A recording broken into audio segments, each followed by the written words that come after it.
नमस्कार दोस्तों, स्वागत है आपका हमारे चैनल द पॉलिटिकल बीट पे। आज हम बात करेंगे राहुल गांधी को लेकर कि हाल ही में अभी राहुल गांधी ने एक बयान दिया है जिसको लेकर बीजेपी में हड़कंप मच गया है। तमाम बड़े बड़े नेता ट्वीट कर रहे हैं कि एक बार फिर हुआ सनातन का अपमान।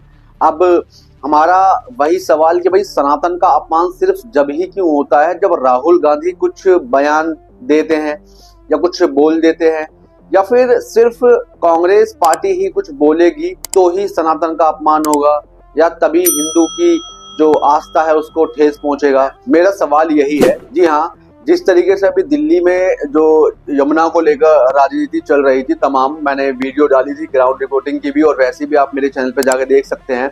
उसी के बीच में एक जो सबसे बड़ा मुद्दा निकल के सामने आया, जैसे कि मैंने आपको बताया था कि वीडियो के अंदर साफ तौर पर यह दिखाया गया था कि किस तरीके से नरेंद्र मोदी यानी कि प्रधानमंत्री जी के लिए एक पोंड बनाया गया था, एक तालाब बनाया गया था, जिसको लेकर विपक्ष ने सीधा सवाल साधा कि ये सिर्फ और सिर्फ पूर्वांचल के लोगों की आस्था को ठेस पहुंचाना है, क्योंकि सही मायने में यमुना साफ नहीं हुई थी ताकि लोग उसमें डुबकी लगा पाए। लेकिन कुछ हद तक उसको साफ करने की कोशिश की गई थी, गंदगी हटाई गई थी, लेकिन पानी इतना गंदा कि अगर उसमें कोई डुबकी लगाए तो शायद उसको कोई ना कोई स्किन प्रॉब्लम हो ही जाए। इतनी गंदगी और इतना जो पानी के अंदर बैक्टीरिया था वो काफी हद तक था।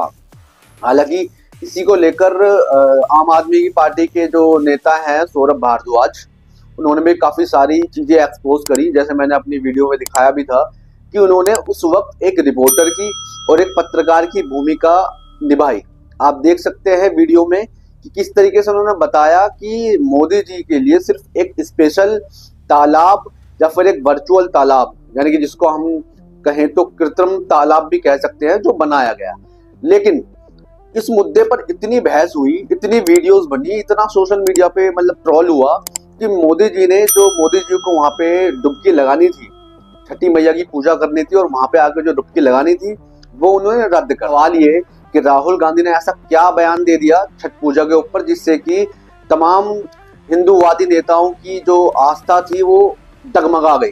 जी हाँ, डगमगा गई, क्योंकि हमेशा यही होता है कि राहुल गांधी अगर कुछ बयान देते हैं तो बीजेपी के जो नेता हैं उनको लगता है कि भाई हिंदू का अपमान कर दिया। लेकिन अगर कोई बीजेपी का नेता कभी टीवी के अंदर लाइव डिबेट के अंदर किसी को भी गाली दे दे, अगर आप यूट्यूब पे जाकर सर्च करोगे ना कि भैया मुझे दिखाओ कि बीजेपी के कौन कौन से नेता ने गाली दी है, वो भी लाइव डिबेट के अंदर, टीवी चल रहा मतलब लाइव डिबेट के अंदर, तो आप देखोगे तमाम नेता ऐसे आएंगे। सबसे जो पहले नाम आएगा, जो सबसे पहली वीडियो आएगी वो आएगी प्रेम शुक्ला की। आप देखना कि उन्होंने कितने अच्छे शब्दों के साथ कांग्रेस के नेता का जो उद्धार करा है ना, अपने शब्दों से गाली दे करके, वो भी लाइव टीवी में। उस पर किसी भी नेता ने एक बार ये नहीं पूछा कि भाई तुम लाइव टीवी में बैठकर किसी नेता को उसके माँ बहन की गालियां दे रहे हो, वो कहाँ तक सही है जब किसी बेटी का या बहन का अपमान नहीं होता। यानी कि जब राहुल गांधी या फिर कांग्रेस का कोई लीडर ही बोली तभी अपमान होता है। चलिए, मुद्दा ये नहीं है, मुद्दा ये है कि राहुल गांधी ने क्या बयान दिया। मैं आपको बताता हूं कि राहुल गांधी ने आज एक जनसभा संबोधित की थी। उसमें राहुल गांधी ने ये एक शब्द बोला कि भाई बीजेपी पार्टी तो सिर्फ अपने वोट बनाने के लिए ही कुछ ऐसे स्टंट करती है, जैसे आस्था को दिखाना कि भाई हम छठी मैया की पूजा करेंगे, या हम मतलब ऐसी बहुत सारी चीजें जो आपने देखा होगा कि बीजेपी सरकार के द्वारा की जाती है, जिसको लेकर राहुल गांधी ने साफ तौर पर कहा कि उनको सिर्फ और सिर्फ वोट से मतलब है।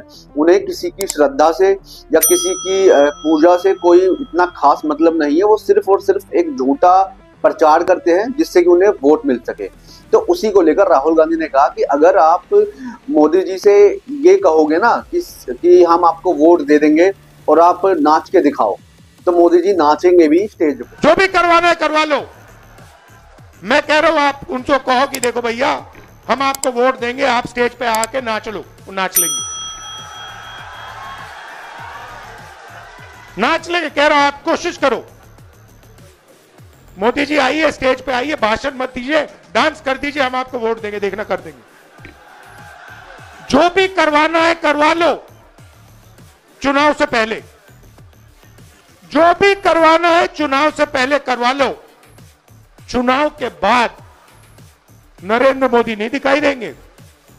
चुनाव के बाद नरेंद्र मोदी जी अंबानी जी की शादी में दिखाई देंगे।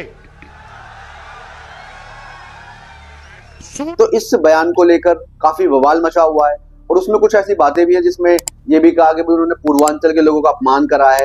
वो जिस तरीके से वीडियो वायरल हुई थी कि मोदी जी वहां पे आएंगे, उनके लिए अलग से पोंड बनाया गया था, तालाब बनाया गया था। हालांकि इतनी वीडियो वायरल होने के बाद और इतना ट्रोल होने के बाद मोदी जी ने वो प्रोग्राम ही रद्द कर दिया।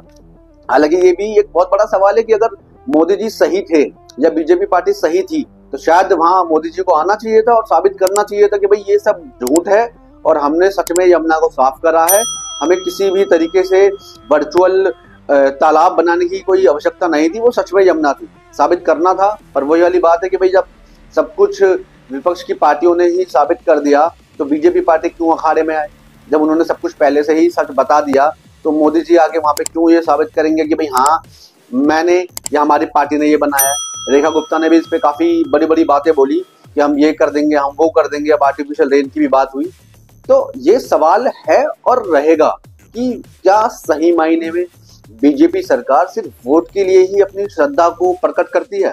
क्योंकि अगर आप देखेंगे मणिपुर में इतने दंगे हुए, असम में भी इतनी सारी चीजें हुई, लेकिन उसके ऊपर कोई खुल के बीजेपी पार्टी का कभी कोई बयान नहीं आया। जिस वक्त वो वोट जहां पे भी आता है मोदी जी वहां जाते हैं और वहां का वेशभूषा धारण करके, जैसे अभी जगन्नाथ मंदिर गए थे, वहां जाके जय जगन्नाथ।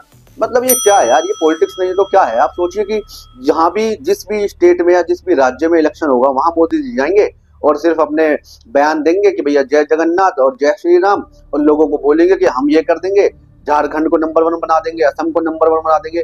नंबर 1 तो हर स्टेट बनता है, जहां पर भी मोदी जी जाते हैं वो स्टेट नंबर 1 बनता है, लेकिन सिर्फ वीडियोज में, आंकड़ों में कभी भी कोई नंबर 1 नहीं आता। अगर नंबर 1 आया तो आप देखो केरल ही एक ऐसा देश है जो जीरो पॉवर्टी के ऊपर है, कि गरीबी रेखा में सबसे ऊपर आ चुका है भारत देश के अंदर। आप जाके देखिए, आज ही रिपोर्ट आई है कि केरल एक ऐसा राज्य है जो जिसमें गरीबी रेखा काफी हद तक कम हुई है, यानी कि ना के बराबर ही है। लेकिन अगर ऐसा सही मायने में भारत के हर स्टेट में हो जाए तो सोचिए हमारा देश कहाँ जाएगा। आज भी लोग रात को भूखे सोते हैं और लोग बात कर रहे हैं कि हंगर इंडेक्स की। सही मायने में हंगर इंडेक्स बहुत ही ज्यादा पिछड़ गया है। अगर आप आंकड़ों पे देखेंगे 2014 से लेके अब तक वर्ल्ड बैंक के द्वारा, जी हाँ, वर्ल्ड बैंक के द्वारा जो सबसे ज्यादा कर्जदार देश है ना वो भारत है। सिर्फ कर्जा लिया जा रहा है, लेकिन वो जो कर्जा देश में आ रहा है उसका कहाँ पे इस्तेमाल हो रहा है वो हमें नहीं दिख रहा। मोदी जी के जिस वक्त लोकसभा के इलेक्शन थे उन्होंने बोला था कि स्मार्ट सिटी बनाएंगे और काफी सारे ऐसे बड़े बड़े वादे करे थे, पर शायद ग्राउंड लेवल पे कुछ भी नजर नहीं आ रहा। कमेंट बॉक्स में अपनी राय जरूर दीजिएगा और अगर आपको हमारी वीडियो पसंद आए तो हमारे चैनल को सब्सक्राइब भी कीजिएगा और हमारी वीडियो को शेयर भी कीजिएगा। धन्यवाद।